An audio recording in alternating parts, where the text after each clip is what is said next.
அனைவருக்கும் வணக்கம். மீண்டும் கார்த்திகேயன். இன்னைக்கு நாங்கள் பார்க்கிற விஷயம் என்னன்னு சொன்னால், நாங்கள் ஏற்கனவே பதிவுல ஃபர்ஸ்ட் ஃபார்ம் சம்பந்தமா கொஞ்சம் பார்த்தாங்க. இன்றைக்கு 2வது விஷயமா பார்க்க போறது ஃபர்ஸ்ட் ஃபார்ம், அதாவது பல்கலைக்கழக மானியங்கள் ஆணைக்குழுவால விண்ணப்ப படிவம் கோரப்பட்டிருக்கிற இந்த வருடம் உயர்தர பரீட்சைக்கு தோற்றிய மாணவர்களுக்குரிய முதற் படிவத்துல நீங்க ஒரு பயோ படிச்ச ஸ்டூடெண்ட், அதாவது உயிரியல் விஞ்ஞான பிரிவை சேர்ந்த மாணவராக இருந்தா நீங்க எப்படி விண்ணப்பிக்கணும் என்ற விடயத்தை தான் நாங்கள் பார்க்க இருக்கிறோம். இதுல நீங்க பாத்தீங்கன்னு சொன்னா, முதலாவது இங்க நீங்க முக்கியத்துவம் கொடுக்க வேண்டிய முதல் விடயம் எதுன்னு சொன்னா, உங்களுடைய விருப்ப தெரிவு. நீங்கள் கடந்த ஆண்டு என்ன செட் ஸ்கோர்ல பிள்ளைகள் கேம்பஸ் போனாங்க, மெட்டாக்கள் சொல்ற விஷயங்களை தாண்டி நீங்க முன்னுரிமை கொடுக்க வேண்டியது உங்களுடைய எதிர்கால லட்சியம், மற்றது உங்களுடைய விருப்ப தெரிவு. ஏன்னா நீங்க தான் இந்த கோர்ஸ் படிக்க போறீங்க. நாளைக்கு எதிர்காலத்துல இந்த துறை சார்ந்து வேலை செய்ய போறது நீங்க. அப்ப உங்களோட தெரிவுக்கு தான் முன்னுரிமை கொடுக்க வேண்டியது அவசியம். ஓகே, இதுல நாங்கள் 2வது விடயமா பார்க்க போறோம் இந்த கோர்ஸ் ஆர்டர். இதை செய்யல நீங்க எப்படியான கோர்ஸ்களை எப்படி தெரிவு செய்யலாம் என்ற தொடர்பான என்னுடைய சஜஷனை தான் நான் இதுல சொல்ல இருக்கிறேன். இது ஒரு கட்டாயமான வழிமுறை, இதே மாதிரி தான் செய்யணும் இல்லை, பட் இது எந்த சஜஷன்ஸ். ஓகே, இதுல நீங்க ஃபர்ஸ்டா பாத்தீங்கன்னு சொன்னா, எங்கடாக்கள் பொதுவாகவே ஒரு ரேங்க் 50-60 ரேங்க் பின்னால வந்துட்டாங்கன்னா மெடிசின்ன்றதை போடுறது இல்லை.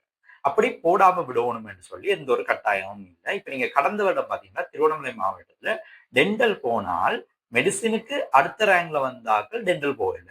அதுக்கு இடையில ஒரு கேப் உருவாகி அதுக்கு பின்னால வந்தால் டென்டல் போயிருக்காரு. கிட்டத்தட்ட 15 கேப் கொண்டு வந்திருந்தது.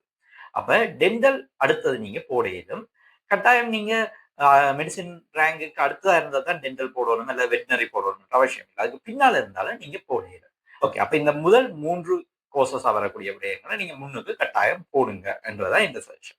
ஓகே, 2வது விஷயத்துக்கு நாங்க வந்தோம்னா, இதுல நீங்க ஒரு விஷயத்தை கவனிக்கணும். நீங்க இந்த கோர்ஸ் ஆர்டர் போடையில இப்ப உதாரணத்துக்கு நீங்க மொத்தமா 120 கோர்சஸ் அப்ளை பண்றீங்க, அதுல போடுறீங்க. இப்ப உங்களோட சட் ஸ்கோர் அதே மாதிரி உங்களோட மாவட்டத்துல இருக்கக்கூடிய டிமாண்டுக்கு ஏற்ற மாதிரி உங்களுக்கு 100ஆவதா இருக்கக்கூடிய கட்டினரிய பல்கலைக்கழக மானியங்கள் ஆணைக்குழு தன் செகண்ட் ஃபார்ம்ல உங்களுக்கு ஆஃபர் பண்றீங்க சொன்னா, அதுக்கு கீழே இருக்கக்கூடிய, அதாவது 100ஆவது கோர்ஸ் வருது, நீங்க மொத்தம் 120 போட்டிருக்கீங்க. மிச்சமா இருக்கக்கூடிய, அதாவது 100ல இருந்து 101 102 மிச்சமா இருக்கக்கூடிய கோர்சஸ் உங்களோட ப்ரிஃபரன்ஸ்ல இருந்து நீக்கப்பட்டுரும். அதுக்கு பிறகு உங்களோட வெயிட்டிங் லிஸ்ட்ல வரைக்கும் முன்னோக்கி தான் நகருமே ஒழிய பின்னோக்கி நகராது. அப்ப நீங்க இதுல முதலாவது விஷயத்தை தெரிஞ்சு கொள்ளணும். உங்களுக்கு ஆர்வம் உள்ள நெறிகளை நீங்க பின்னால கொண்டே போடக்கூடாது. போட்டீங்கன்னு சொன்னா உங்களுக்கு அது கிடைக்காம போய் சான்ஸ் இருக்கு.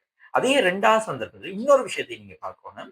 இப்ப நீங்க இந்த அப்ளிகேஷன் ஆர்டர் போடல மிக இலகுவா உங்களுக்கு கிடைக்கக்கூடிய ஒரு கோர்ஸ், அதாவது இப்ப உதாரணத்துக்கு உங்களுக்கு சட் ஸ்கோர் 0.9, நீங்க திருவண்ணாமலை மாவட்டத்துல இருக்கிறீங்க. இந்த மாவட்டத்துல 0.9 பொறுத்தவரை பயாலஜிக்கல் சயின்ஸ் ஈஸியா கிடைக்கும். அப்ப பயாலஜிக்கல் சயின்ஸை கொண்டு வந்து நீங்க முதலாவது கோர்ஸா போட்டீங்கன்னு சொன்னா உங்களோட ப்ரிஃபரன்ஸ் அதோடய நின்று. ஏன்னா உங்களுக்கு பயாலஜிக்கல் சயின்ஸை ஈஸியா கொடுக்கணும். அப்ப பல்கலைக்கழக மானியங்கள் ஆணைக்குழு அதை உங்களுக்கு கொடுத்ததோட உங்களோட ஆர்டர் நின்று. அப்ப நீங்க உங்களுக்கு இலகுவா கிடைக்கக்கூடிய கோர்சஸையும் முன்னுக்கு வந்து போட்டீங்கன்னா அது உங்களுக்கு ஆபத்தா முடிஞ்சிடும். ஏன்னா உங்களுக்கு ப்ரிஃபரன்ஸ்ல அடுத்த கோர்சஸ் கிடைக்கலாத ஒரு நம்பிக்கை. இப்ப நீங்க ஒரு பயோ ஸ்டூடெண்ட் அடுத்த கட்டத்துக்கு பார்த்தோம்னு சொன்னா, இப்ப ஓகே மெடிசின் இந்த விஷயங்கள் நாங்கள் போட்டுட்டோம்.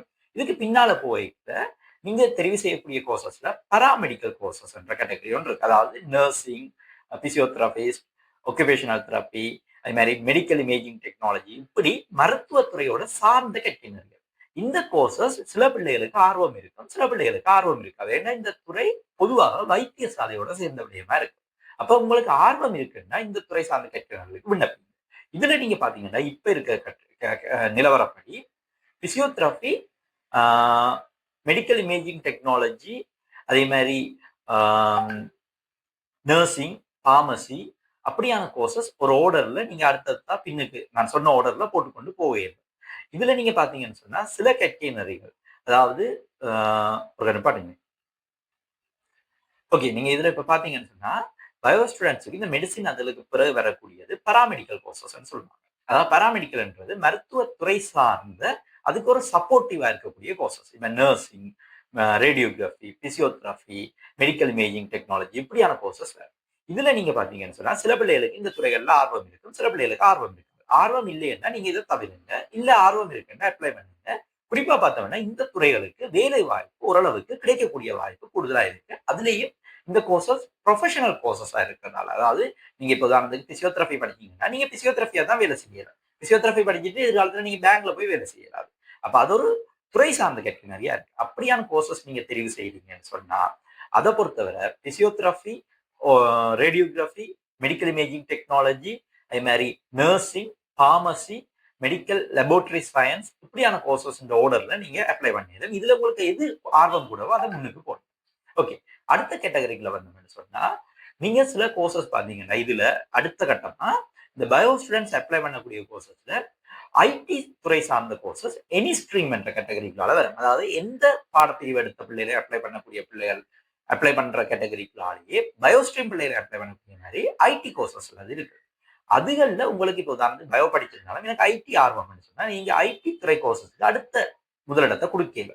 இப்போ உதாரணத்துக்கு நீங்க நான் பயோ படிச்சேன், பட் ஓகே நான் இன் ஃபியூச்சர் ஐடி துறை சார்ந்து வேலை செய்யப்பட்டா அப்படியான கோர்சஸ் தெரிவு செய்யலாம்.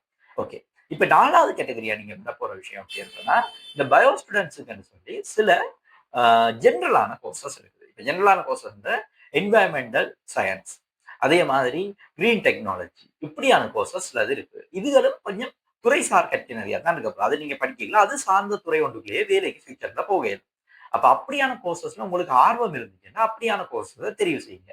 இந்த டிஸ்ட்ரிக்ட்ல பாத்தீங்கன்னா கிட்டத்தட்ட ஒரு 20 கோர்சஸ் இருக்கு. அந்த 20 கோர்சஸ்ல நீங்க ஃபர்ஸ்ட் ஃபார்ம் புக்கை பாத்தீங்கன்னா அதுல அந்த கோர்ஸ் லிஸ்ட் இருக்குது. அதுல இருந்து நீங்க தெரிவு செய்து கொள்ளுங்க. ஓகே, அடுத்த கட்டம் நாங்க வந்தோம்னு சொன்னா ஓகே இந்த கோர்சஸ் தான் போட்டுட்டோம். இப்ப அடுத்த கட்டமா வந்தா அக்ரிகல்ச்சர் அண்ட் ஃபுட், இது ரெண்டும் சார்ந்த கோர்சஸ் நிறைய இருக்கு. இதுல பாத்தீங்கன்னு சொன்னா சில கோர்சஸ் நீண்ட காலமாகவே அந்த யூனிவர்சிட்டியில டீச் பண்ணப்படுற கோர்சஸும் இருக்குது.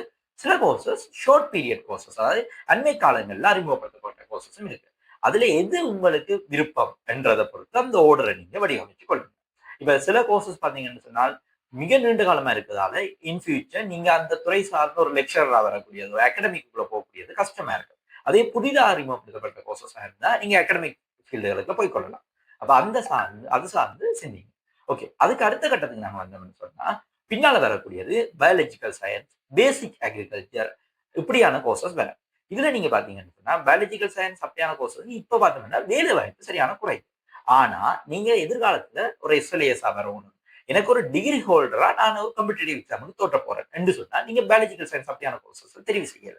ஏன்னு சொன்னா இந்த கோர்சஸ் ஷார்ட் டைமிங்ல முடிஞ்சிடும்.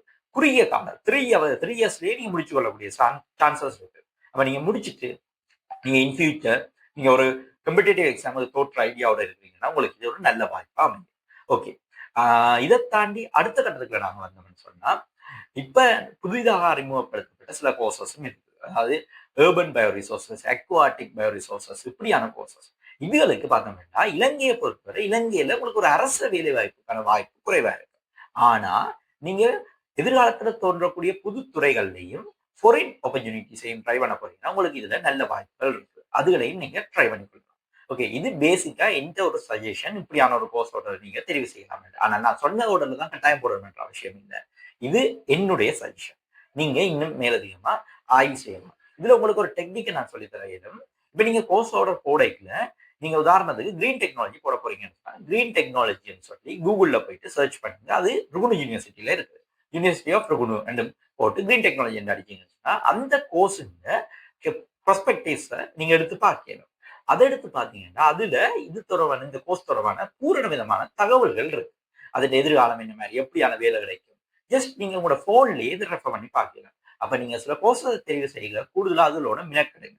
மெட்டது முக்கியமா நான் உங்களுக்கு சொல்லக்கூடிய அட்வைஸ், என்னுடைய சர்டிஃபிகேட் பின்னால எனக்கு இந்த கோர்ஸ் கிடைக்காதுன்னு நினைச்சிட்டு சில கோர்ஸஸை போடாம விடுவதை தவிருங்க. எல்லா கோர்சஸையும் அப்ளை பண்ணுங்க, உங்களுக்கு நல்ல ஒரு வாய்ப்பு கிடைக்கும். ஆனா அப்ளை பண்ணிக்கல, ஓர்டரை மட்டும் நீங்க வடிவா தீர்மானிச்சு கொள்ளுங்க. மேலதிகமாக ஆலோசனை வேணும்னா தொடர்பு கொள்ளுங்க. நன்றி, வணக்கம்.